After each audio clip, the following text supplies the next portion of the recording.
여러분, 신명기 17장 14절에서 20절 말씀을 통하여서 왕같은 주의 백성이라는 말씀으로 함께 은혜를 나누겠는데요. 여러분은 한 번쯤 노블레스 오블리주라는 말을 들어보았을 것입니다.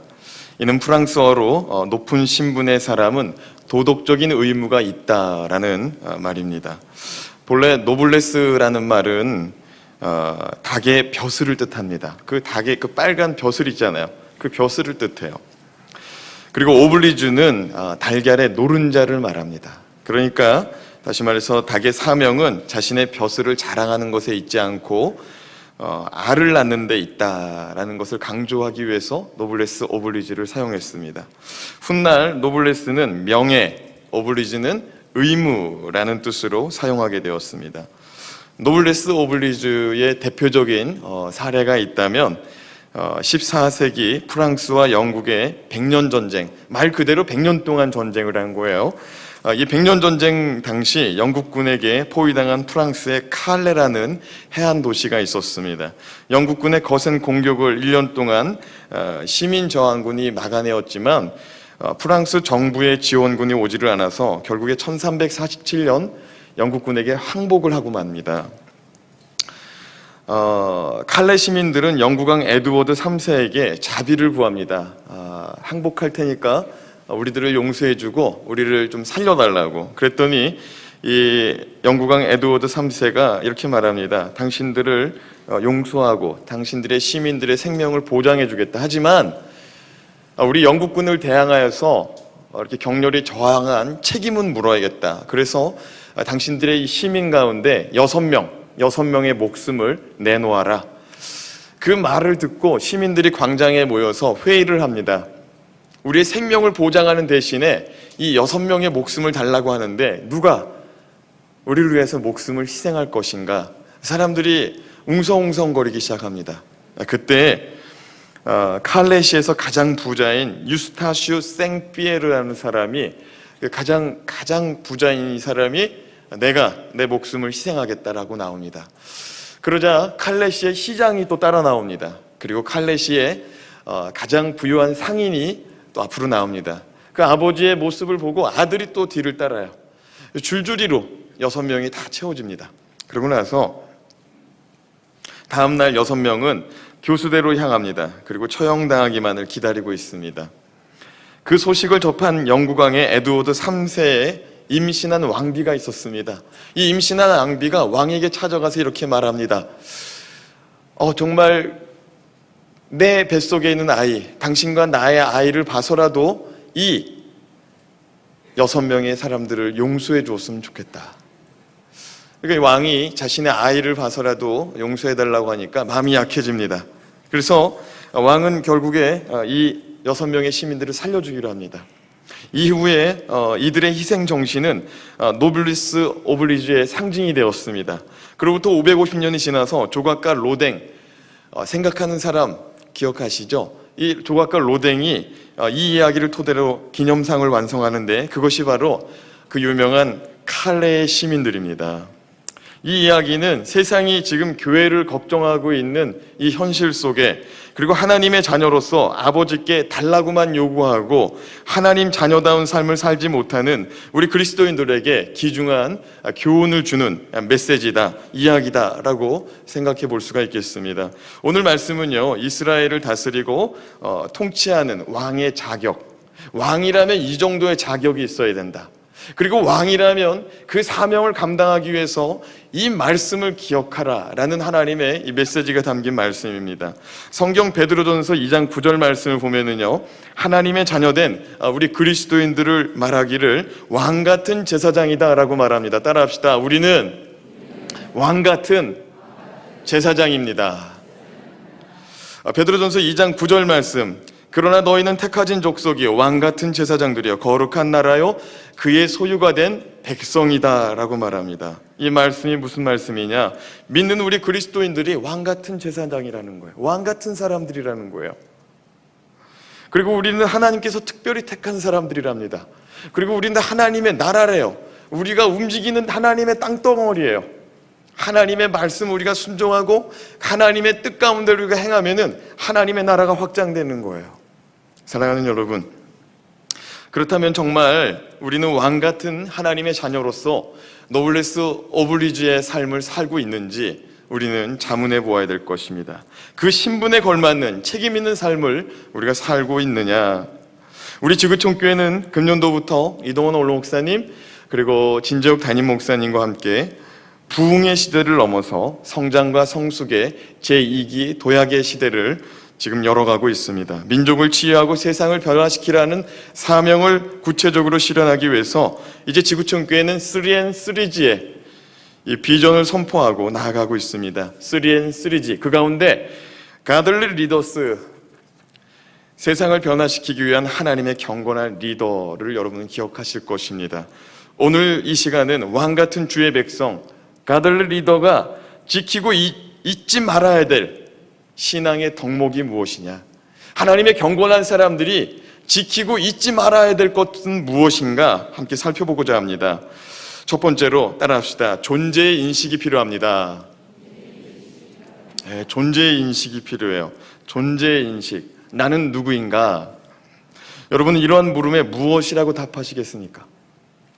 세계적인 신학자요, 또 독일의 목사님으로 유명한 우리 디트리히트 본헤퍼 목사님은 나는 누구인가라는 물음으로 시를 한 편 썼습니다.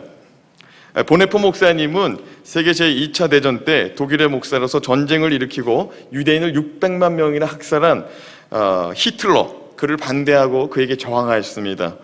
결국에 그는 히틀러 암살 사건에 연루되어서 투옥되고 1945년 4월 9일 그의 나이 39살 39세의 일기로 사형을 당합니다. 사형되기 전 그는 감옥에서 나는 누구인가? 라는 시를 썼습니다. 나는 누구인가? 그들이 종종 나에게 말한다. 내가 나의 감옥 감방에서 나오는 모습은 조용하고 즐겁고 확고하게 나오기에 마치 성에서 나오는 영주 같다고. 나는 누구인가? 그들은 종종 나에게 말한다. 내가 간수들에게 말할 때의 모습은 자유롭고 다정하고 분명하여 마치 내가 명령하는 것 같다고. 나는 누구인가? 그들은 역시 나에게 말한다. 내가 불행한 날들을 참아내기를 한결같이 웃으면서 당당하게 늘 승리하는 사람 같다고. 나는 누구인가? 이런 사람인가? 아니면 저런 사람인가? 오늘은 이런 사람이고 내일은 다른 사람인가? 나는 동시에 두 사람인가? 다른 사람 앞에서는 위선자, 내 자신 앞에서는 경멸받을 슬픈 약자인가? 혹은 공격당한 군대 같은 그런 사람인가? 이미 이룬 승리로부터 무질서하게 도망치는 나는 누구인가? 이 고독한 질문이 나를 조롱하는구나. 오 하나님, 내가 누구든지 당신은 아십니다. 나는 당신의 것입니다. 이 시는 옥중에서 죽음을 맞이하기 위해 자신의 감정, 상태를 잘 표현하고 있습니다. 사람들은 감옥 생활하는 보네포의 모습이 마치 영주같이 침착하고 당당한 모습이다라고 말합니다. 하지만 보네포 자신은 나의 내면은 연약한 모습이 있다라고 말합니다. 보네포는 시를 마무리하며 다른 사람이 나를 어떻게 보든 나는 하나님의 소유된 백성이고 하나님의 것이라고 시를 마무리하고 있습니다. 그렇습니다. 우리가 하나님의 소유된 백성이라는 사실이 우리가 이 땅에서 어떤 지위에 어떠한 역할을 감당하고 사느냐보다도 더 분명하고 중요한 사실이라는 것입니다. 15절 말씀을 보면은 이스라엘 백성들이 만약 왕을 세우게 된다면 다음과 같은 사람을 왕으로 세우라고 말씀하고 있습니다. 어떤 사람이 왕으로 세워져야 될 사람인지 우리 15절 말씀 같이 읽어보겠습니다. 시작. 반드시 내 하나님 여호와께서 택하신 자를 내 위에 왕으로 세울 것이며 내 위에 왕을 세우려면 내 형제 중에서 한 사람을 할 것이요 내 형제 아닌 타국인을 내 위에 세우지 말 것이며. 먼저 왕은 하나님이 택하신 사람으로 왕을 세울 수 있다라고 말합니다. 사람의 보기에 출중하다 할지라도 하나님 보시기에 합당하지 아니한 사람은 세우지 말라는 거예요. 실제로 하나님은 다윗을 왕으로 삼을 때 사무엘상 16장 7절 말씀에 이렇게 말합니다. 내가 보는 것은 사람과 같지 아니하니 사람은 외모를 보거니와 나 여호와는 중심을 보느니라 하시니라. 하나님은 왕이 될 사람은 자신이 잘나서가 아니라 자신이 누군가보다 뛰어나기 때문이 아니라 하나님이 세운 사람이라는 것을 기억하고 살라는 거예요. 그걸 분명히 지금 가르쳐주고 있습니다. 여러분이 지금 높은 고위에 있다면 그것은 하나님께서 여러분을 그 자리에 세우는 것입니다. 그러므로 그것 때문에 잘난 척할 필요도 없고 그것 때문에 으쓱할 필요도 없습니다. 하나님은 이것을 명심하라는 거예요, 왕에게. 그리고 15절 말씀에 보면 하나님은 이스라엘을 왕으로 세워지는 사람은 타국 백성, 외국인은 세우지 말라고 말씀합니다. 우리 15절 말씀 보세요. 내 형제 아닌 타국인을 내 위에 세우지 말 것이며, 그렇게 하신 이유는 혈통적인 이유, 그것 때문에 외국인을 세우지 말라는 것이 아니고 종교적이고 문화적인 이유 때문에 그들을 세우지 말라는 것입니다. 여러분이 잘 아시다시피 이스라엘은 신정 통치 국가입니다. 하나님이 통치하심을 받을 때 하나님께서 그들을 먹이시고 입히시고 보호하시는 국가를 말합니다. 이스라엘 백성들은 출애굽 이후에 광야 생활 40년을 겪습니다. 40년 동안 그들이 광야를 뱅글뱅글 도는 이유는 딱 한 가지예요. 하나님이 그들을 테스트하는 거예요. 너희들이 지금 나만 바라보고 있느냐? 나만 의지하고 있느냐? 내 말에 순종할 수 있느냐? 너희가 나를 믿고 따를 때 내가 너희를 책임지고 있다는 것을 너희는 믿느냐? 라는 질문에 합격점을 받기까지 지금 40년이 걸린 것입니다. 그런데 세상은 하나님만 바라보기에는 좀 너무 불안한 것 같아요. 좀 너무 불안한 것 같아요. 우리가 믿습니다 하고 주일날에 예배 드렸는데 우리의 삶의 자리로 돌아가면은 마치 우리가 무엇인가 노력을 해야만 될 것 같은 그런 삶의 현장을 바라보게 될 수가 있습니다. 사랑하는 여러분, 하나님께서는요, 우리는 믿는 자들은요, 하나님을 바라보고 하나님을 의지하며 살기를 원하고 있습니다. 근데 우리는 어느새 세상 사람과 똑같이 행동하고 있어요. 똑같이 살고 있습니다. 왜냐하면 세상 사람들과 다르게 살다 보면은 좀 도태될 것 같은 그 불안함이 찾아오기 때문입니다. 신앙을 가지고 있으면서도 세상 사람들과 똑같이 좀 노력하기를 원한다는 것이죠. 하나님은 그래서 왕이 될 사람은 하나님을 아는 사람으로, 외국인과 같이 하나님을 모르는 사람과 같은 사람을 세우지 말라고 말씀하십니다. 더 나아가 15절 말씀 속에서 우리가 놓치지 말아야 될 중요한 내용이 있는데, 그것은 이스라엘 왕은 우리와 같은 형제 중에서 세우라는 말씀입니다. 15절 말씀 같이 읽어봅시다. 시작. 내 위에 왕을 세우려면 내 형제 중에서 한 사람을 할 것이요. 무슨 말씀이냐면 이스라엘의 왕은 특별한 사람이 아니라는 거예요. 옆에 있는 형제 자매라는 거예요. 우리의 주변에 있던 형제 자매라는 거예요. 그리고 왕이 세워진 자도 하나님 앞에서 겸손하고, 왕이 세워졌다고 해서 그 사람을 우러러 볼 필요도 없다는 거예요. 우리와 같은 형제, 우리와 같은 형제고, 다만 그는 하나님의 뜻을 이루는 대리인에 불과하다는 것입니다. 사랑하는 여러분, 그리스도인의 겸손은요, 자신의 부족함을 인정하고 주님의 도우심을 구하는 것입니다. 왕도요, 자기가 높은 자리에 있다 할지라도 하나님 앞에 자신의 부족함을 인정하고 기도할 수 있어야 그것이 진정한 하나님의 통치가 이루어질 것입니다. 조금 잘난 사람들은, 조금 능력 있는 사람들은 하나님의 도우심을 구하기가 어렵습니다. 그렇기 때문에 부족한 사람일수록 오히려 하나님께 더 무릎을 꿇게 되는 것 같아요. 뭔가가 약한 부분이 있을 때. 사랑하는 여러분, 빌립보서 2장 5절에서 8절은 주님의 마음을 잘 보여줍니다. 너희 안에 이 마음을 품으라. 곧 그리스도 예수의 마음이니. 같이 읽어봅시다. 시작. 그는 근본 하나님의 본체시나 하나님과 동등됨을 취할 것으로 여기지 아니하시고 오히려 자기를 비워 종의 형체를 가지사 사람들과 같이 되셨고 사람의 모양으로 나타나사 자기를 낮추고 죽기까지 복종하셨으니 곧 십자가에 죽으심이라. 이 땅 가운데서 하나님의 경건한 리더들이 이 주님의 이 겸손함, 이 주님의 겸손함의 옷을 입고 그 사회 각계각층의 영역에서 하나님의 도우심을 구하면서 자신의 형편과 처지가 하나님께서 주신 은혜라는 것을 깨닫고 그것을 고백하며 나아갈 때 이 땅은 변화가 될 줄로 믿습니다. 두 번째로, 하나님의 경건한 지도자들은 세상의 방법을 쫓지 말아야 됩니다. 누구든지 왕이 되면은 자신이 다스리고 있는 나라가 부국강병하여서 외사의 침략으로부터 막아내고 또 백성들의 안위를 지켜주기 원할 것입니다. 그런데 하나님이 세운 왕은 그러한 나라를 이루기 위하여 세상의 방식을 따르지 말라라고 말씀하고 있습니다. 우리 16절 말씀 같이 한번 읽어보겠습니다. 시작. 그는 병마를 많이 두지 말 것이요 병마를 많이 얻으려고 그 백성을 애굽으로 돌아가게 하지 말 것이니 이는 여호와께서 너희에게 이르시기를 너희가 이후에는 그 길로 다시 돌아가지 말 것이라 하셨음이며.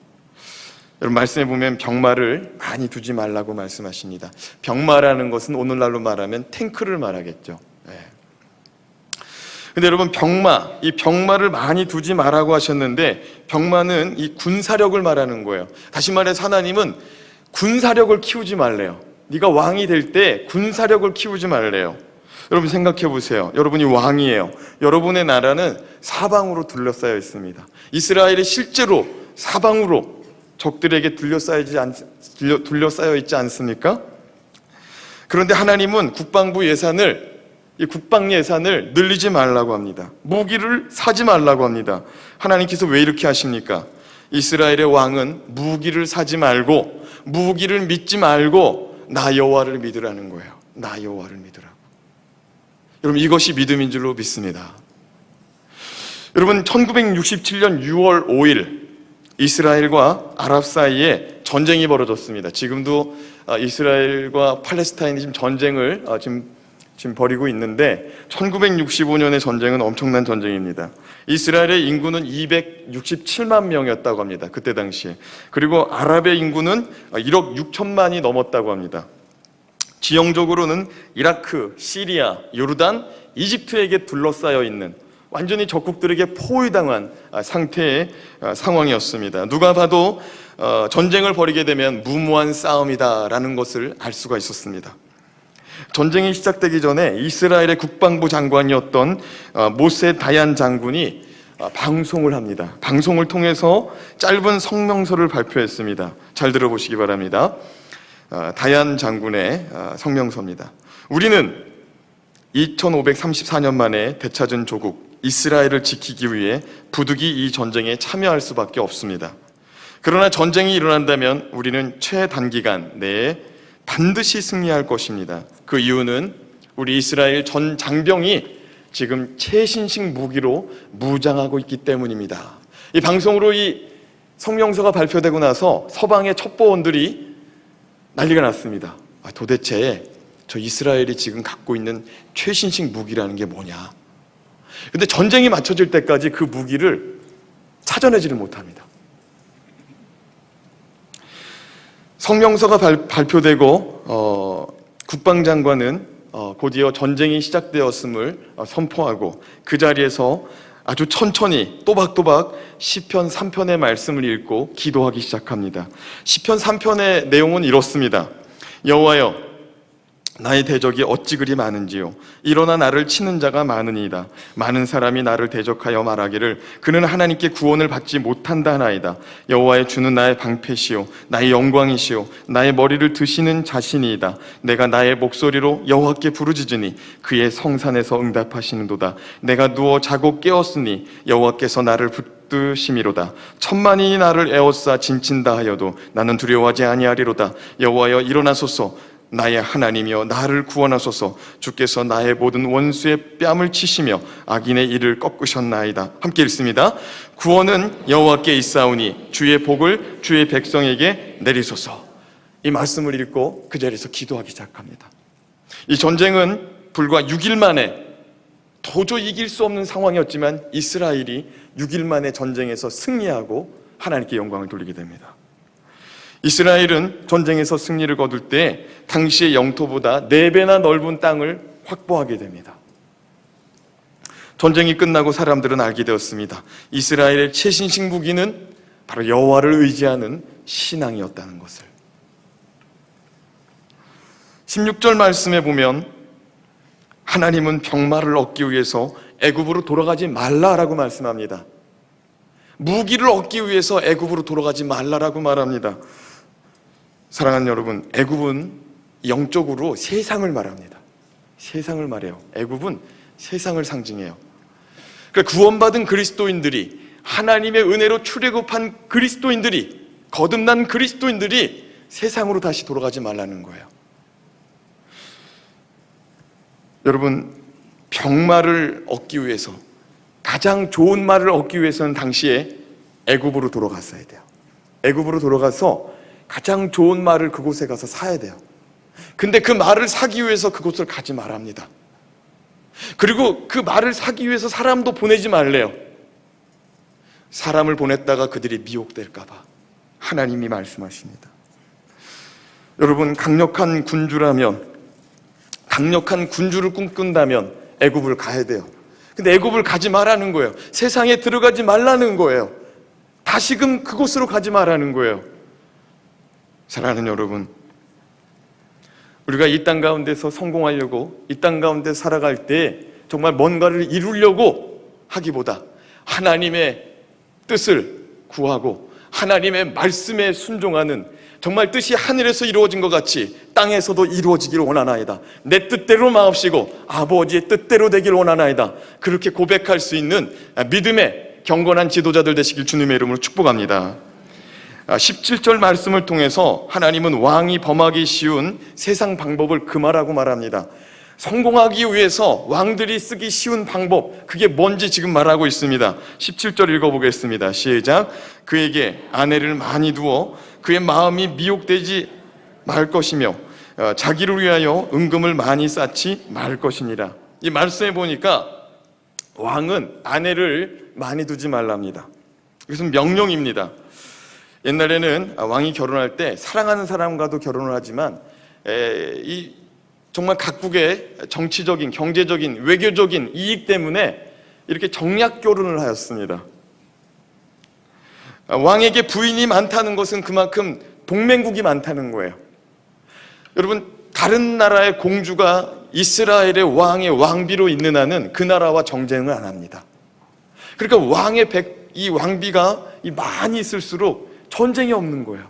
그러니까 사람들이 왕이 되면은 그렇게 하기가 쉽다는 거예요. 근데 그렇게 하지 말라는 거예요. 성경에 보면 솔로몬은 후궁이 700명이고 궁녀가 300명이었다고 말합니다.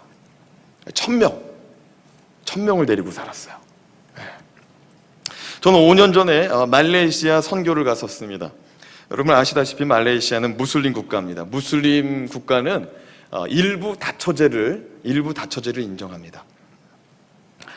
제가 그 무슬림 국가를 선교하러 갔기에 그 무슬림 지도자를 만날 기회가 있었습니다. 궁금했어요. 이 무슬림 국가에서는 도대체 몇 명을 데리고 살까? 그래서 무슬림 지도자에게 물었습니다. 당신은 와이프가 몇 명이냐? 그랬더니 한 명이라는 거예요. 그래서 제가 왜 한 명만 데리고 사는데요? 많이 데리고 살면 좋은 거 아니냐고. 그랬더니 절대 그렇지 않다는 거예요. 절대 그렇지 않다는 거예요. 그 사람이 하는 얘기가 뭐냐면은 친구가 여러 명의 부인을 두고 사는데 그 부인들이 맨날 싸운대요. 제가 머리가 너무 아프대요. 집에 들어가면은. 그리고 자기가 어떤 부인이 예뻐 보여가지고 선물을 주면은요, 자기 와이프가 5명이면은 5명에게 똑같은 선물을 사주지 않으면 법적으로 고소를 당할 수가 있대요. 그리고 이 첫째 날에 이 부인을 하룻밤을 동침하면은 둘째, 셋째, 넷째, 5째 부인과 동침을 해야 된대요. 그러니까 삶이 너무 피곤한 거야. 공평하게 여자가 5이면 여자가 5에게 공평한 은혜와 사랑을 베풀어야 그 가정이 존재할 수 있는 거야. 그럼 너무 피곤하기 때문에 자기는 한 명이면 족하다는 거예요. 제가 그 얘기를 듣고 나서 솔로몬 많이 힘들었겠다. 솔로몬 많이 힘들었겠다. 열왕기상 11절에서 3절 말씀을 보면 솔로몬의 말로가 좀 그러하였음을, 좋지 않았음을 표현하고 있습니다. 열왕기상 11장 3절 말씀 읽습니다. 시작. 왕은 후비가 700인이요 빈장이 300이니라. 왕비들이 왕의 마음을 돌이켰더라. 여러분, 솔로몬의 마음을 누가 돌이켰다고요? 왕비들이. 그 1000명의 그 왕비들이 솔로몬의 마음을 돌이켰대요. 솔로몬은 이방 여인들을 사랑했어요. 그래서 정략 결혼을 했습니다.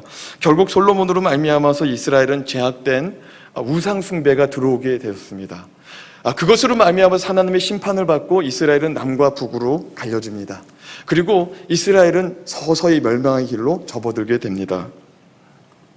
여러분, 솔로몬이 이스라엘의 멸망을 위해서, 그리고 하나님을 버리고 우상 숭배를 하기 위해서 이 여자들을 맞이하지 않았을 것입니다. 처음에 좋은 게 좋은 거라고 그 여자들을 맞이했을 것입니다. 그리고 가정의 평화를 위해서 그 여인들의 말을 귀 기울여 들어주었을 것입니다. 하지만 그것 때문에 서서히 이스라엘은 멸망의 길로 갔던 것입니다. 17절 말씀을 다시 보면은요, 하나님은 물질에 대한 경고도 합니다. 세상의 성공을 거두기 위해서 물질에 대해서도 경고합니다. 한번 다시 읽어보겠습니다. 17절 같이 한번 읽어보겠습니다. 시작. 그에게 아내를 많이 두어 그의 마음이 미혹되게 하지 말 것이며 자기를 위하여 은금을 많이 쌓지 말 것이니라. 왕은 자기를 위해서 은금을, 물질을 많이 쌓지 말라고 말합니다. 자기를 위해서. 누구를 위해서? 자기를 위해서. 사랑하는 여러분, 왕은 재산을 축적하면 안 돼요. 안 되는 이유가 무엇이냐? 왕이 재산에 욕심을 내게 되면은 백성들의 삶이 고달파지기 때문입니다. 왕이 재물에 눈이 어두워지면 뇌물을 상납하는 신하를 좋아하게 될 것입니다. 그러면 뇌물을 자꾸 바치게 되면 그 신하들은 자기도 투자했기 때문에 그 가치를 뽑아내려고 할 것입니다. 결국에는 하부에 있는 백성들이 힘들어지는 것이죠. 그렇다면 왕 같은 주의 백성들은 목사님, 물질을 모으면 안 됩니까? 이런 질문을 할 수가 있겠죠. 아니요, 그런 뜻이 아닙니다. 물질은 세상을 살아감에 있어서 꼭 필요한 것들입니다. 이 17절 말씀을 자세히 보면은 이렇게 말하고 있어요. 자신을 위하여 은금을 많이 쌓아두지 마라. 많이 쌓아두지 말래요. 자신을 위해서. 그리고 가족을 위해서, 나를 위해서, 식구들을 위해서 물질이 필요해요. 사회생활을 위해서 물질이 필요해요. 근데 많이 쌓아두지 말래요. 자신을 위해서. 쌓아두는 게 문제인 거예요. 사랑하는 여러분, 주님께서는 이렇게 말씀하십니다. 마태복음 6장 20절 말씀에 오직 너희를 위하여 보물을 하늘 쌓아두라. 거기는 좀이나 등록이 해하지 못하며 도둑이 구멍을 뚫지도 못하고 도둑질도 못하느니라. 보물을 일단 가운데 나를 위해서 쌓지 말고 하늘에 쌓아두라고 말합니다. 물질을 하늘에 쌓아둔다는 것은 하나님의 보시기에 선한 일에 쌓는 것입니다. 여러분의 삶은 어떻습니까? 여러분은 하나님의 선한 일들을 위해서 물질을 쌓아두시는 분들입니까? 아니면 여러분들을 위해서만 사용하는 분들이십니까? 디모데전서 6장 10절 하나님은 이렇게 말씀하십니다. 돈을 사랑함이 일만 악의 뿌리가 되나니 이것을 탐내는 자들은 미혹을 받아 믿음에서 떠나 많은 근심으로써 자기를 찔렀도다. 만약 그리스도인들이 하나님보다 물질을 더 소중히 여기고 물질을 더 사랑한다면, 그리고 너무나 많은 물질 때문에 하나님을 버리게 된다면 그것은 너무나 슬픈 일이고 너무나 저주받은 인생이에요.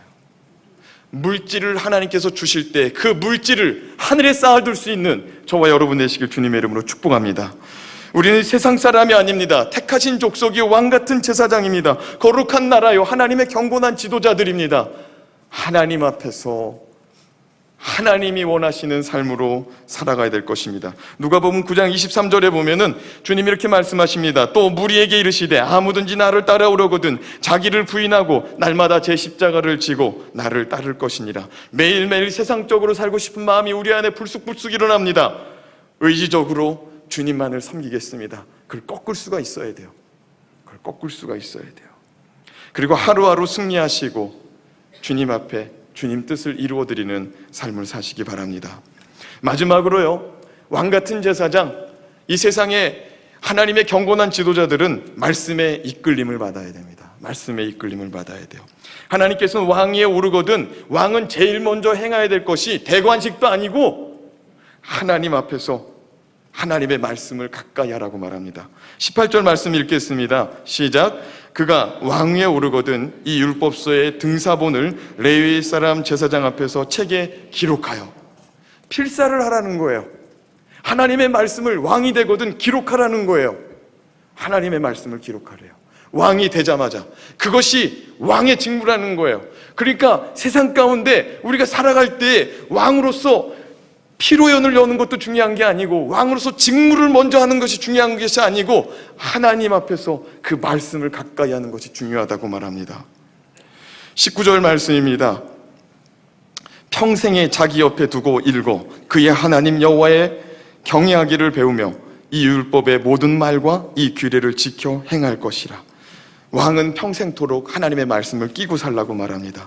그래서 하나님을 두려워할 수 있어야 된다고 말합니다. 이 세상에 믿는 자들이 죄악을 범하는 것은 하나님을 두려워하지 않기 때문입니다.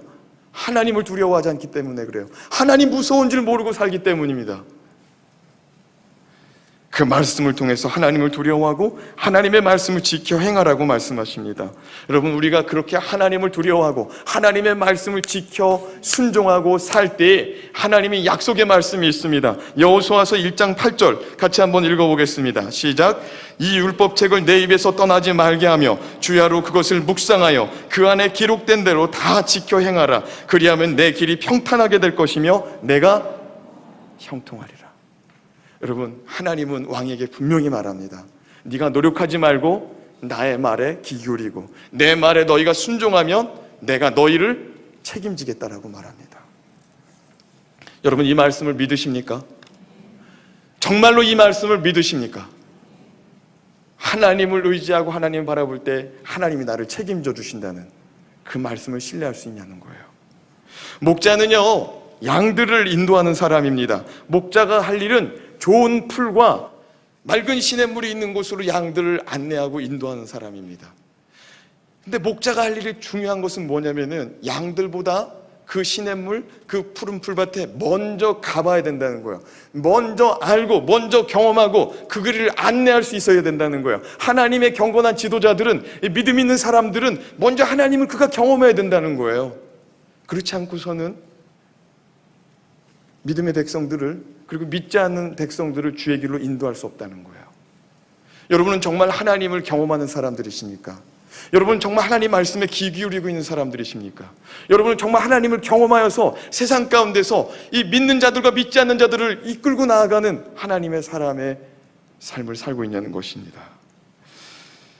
여러분, 20절 말씀에 보면은요, 하나님의 말씀을 가까이 해야 될 이유를 설명하고 있습니다. 같이 읽어봅니다. 시작. 그리하면 그의 마음이 그의 형제 위에 교만하지 아니하고 이 명령에서 떠나 좌로나 우로나 치우치지 아니하리니 이스라엘 중에서 그와 그의 자손이 왕위에 있는 날이 장구하리라. 그 말씀을 가까이 하면 너희의 왕의 보좌가 장구할 거랍니다. 하나님께서 너희를 지켜줄 거랍니다. 왕같은 주의 백성, 하나님의 경건한 지도자들, 특별히 솔로몬이 이 말씀을 기억했다면, 이 말씀을 붙잡았다면 그의 인생의 말로는 바뀌었을 것입니다. 열왕기상 11장 4절 그의 인생의 말로를 기록하고 있습니다. 읽어봅니다. 시작. 솔로몬의 나이가 많을 때 그의 여인들이 그의 마음을 돌려 다른 신들을 따르게 하였으므로 왕의 마음이 그의 아버지의 다윗의 마음과 같이 아니하여 그의 하나님 여호와 앞에 온전하지 못하였으니. 여러분, 그의 마음이 돌이켜졌어요. 왕비들 때문에 그의 마음이 돌이켜졌어요. 하나님을 떠났답니다. 하나님을 떠났을 때 아버지 같았으면 회개하고 돌아왔어요. 아버지 같았으면 잘못했어요 주님 하고 돌아왔어요. 근데 그렇지 않았다는 거예요. 하나님의 말씀을 청종하지 않는 솔로몬의 부귀영화는 그야말로 들의 풀같이 없어졌습니다. 우리가 이 땅 가운데서 잘 나가는 거 없어집니다. 하지만 하나님 앞에 하늘의 보물을 쌓아둔 자는 그의 영광이 무궁할 줄로 믿습니다. 세상 주변의 환경이 어떻게 돌아가든지 주님을 바라보는 것, 그거 중요합니다. 세상의 왕도 아니고 정치력도 아니고 군사력도 아닙니다. 경제력도 아닙니다. 오직 여호와 하나님을 바라보는 것이 우리 믿음의 사람들의 몫입니다. 심지어는 왕에게도 하나님은 명령합니다. 너도 나만을 바라보아라. 너도 나만을 바라보아라. 왜냐하면 그것만이 썩어져가는 이 세상 속에서 민족을 치유하고 세상을 변화시킬 수 있는 그 아들 리더의 책임 있는 삶이기 때문입니다. 지금의 세상은 썩어져 가고 있습니다. 교회도 썩어져 가고 있습니다. 지금은 하나님의 경건한 지도자들이 일어나야 될 때입니다. 빛과 소금의 영향력을 발휘해야 될 때입니다. 지금이야말로 왕같은 제사장 된 우리가 세상 가운데서 빛과 소금의 역할을 감당해야 될 귀중한 시간인 줄로 믿습니다.